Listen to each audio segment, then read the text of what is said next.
Merlin is currently my main spirit guide.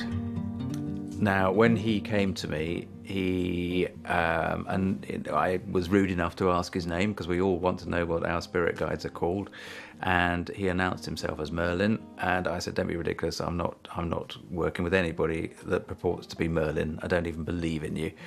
And he was very, very patient, and we spent some time actually having conversation where he was being patient with me, and I was trying to work out how I would assimilate, sort of work with him, in terms of, I couldn't call an energy, a personality Merlin because I didn't believe in it.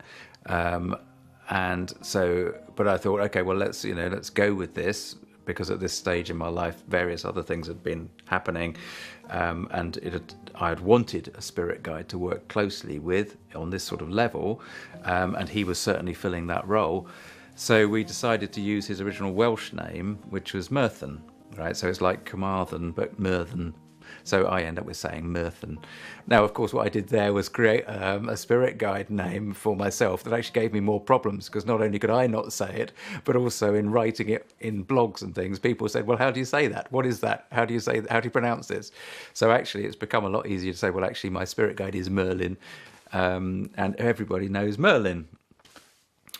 Now, the thing is that had I 20 years ago met myself now and heard what I'm saying, that my spirit guide is Merlin, I would have thought I was a complete nutter, because at that stage, 20 years ago, none of this sort of approach to life would have sat happily with me at all.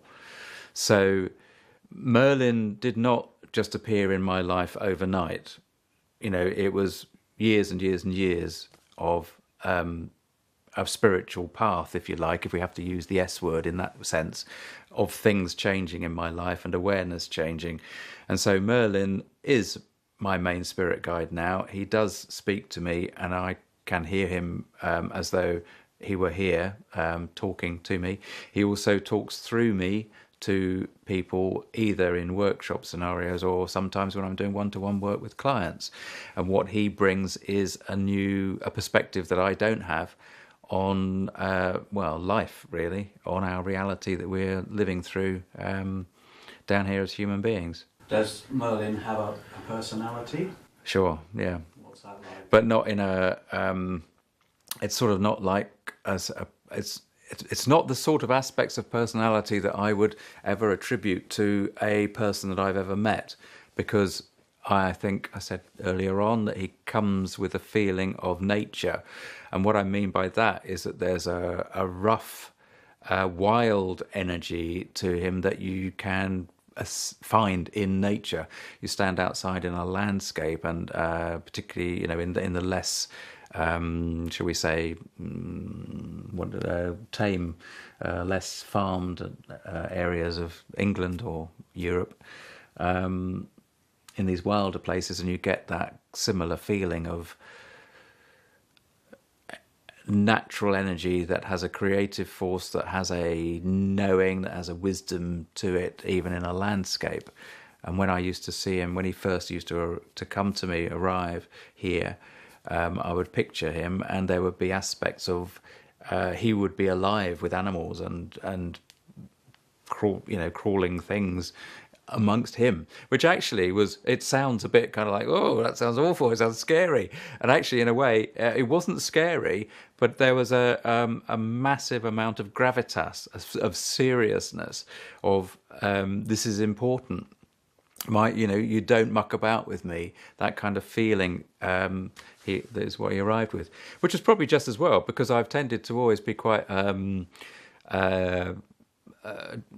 not cheeky, but I don't take well to authority. I've never responded well to authority, and so if a guide was going to work with me, then they would have to be pretty damn serious for me to actually take them seriously. And yeah, I do respect him hugely, because I've had several conversations with him, and he's fine with the relationship that we have now finally got. How do you actually communicate with Merlin?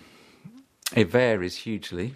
I'm basically aware of his presence I'm aware of his presence, that he could be with me whenever, at any time.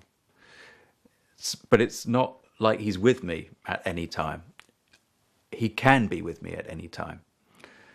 So I can ask and therefore ask to speak to him, ask to communicate, or just simply by thinking, Myrddin, whatever it is, I need your help, or I want you to be involved in this, or please give me guidance on this, or that's one way, sort of on the day-to-day basis. If I'm doing healing work for clients, then I am going absolutely into a state where I meditate, and it's all then about the intention of connecting with him as strongly as I possibly can. And the reason that I do the meditation and go into the healing mode, if you like, he knows what I'm going to do as soon as I, look at the client and think, okay, right, it's time for me I need to sit down and do some work for this person. He's there all the time, knowing that this is what's going to happen.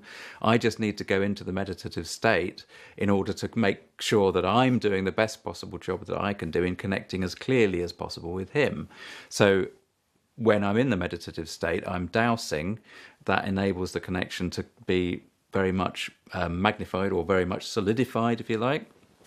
I'm speaking to him, and he is answering in terms of, I can hear him internally. It's an internal audible response, not what I would call an external audible response. I mean, externally, obviously, I can hear you talking to me, or like anybody else, but also sometimes spirit can be external as well. It can sound like you have somebody in a room with you, but Merlin is usually an internal, very deep, it feels a very deep connection somewhere in the inner universe, if that makes any sense whatsoever.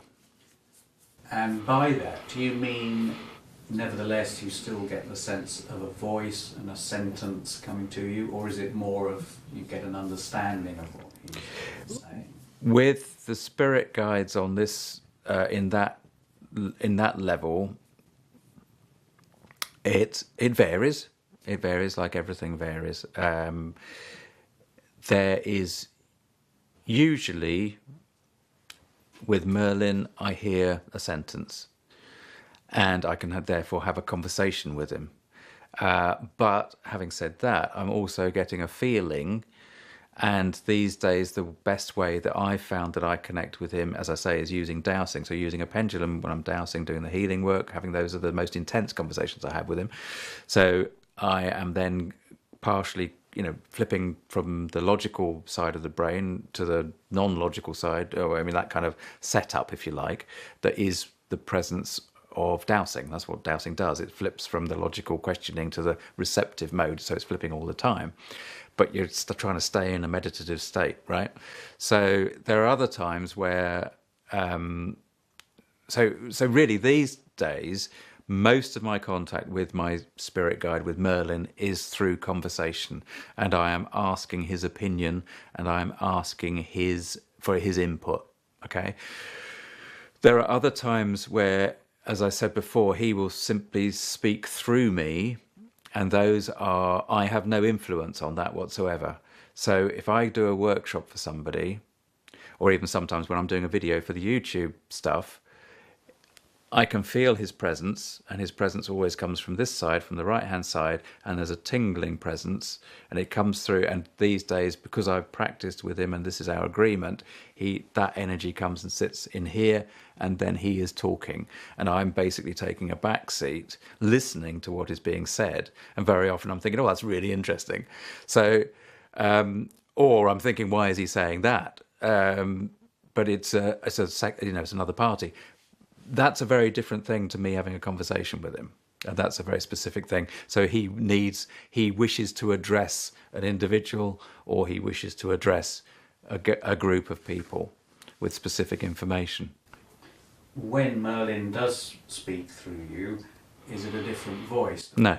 Or is it still Tim's voice? It's my voice. And many people won't even notice the difference. But those that have been more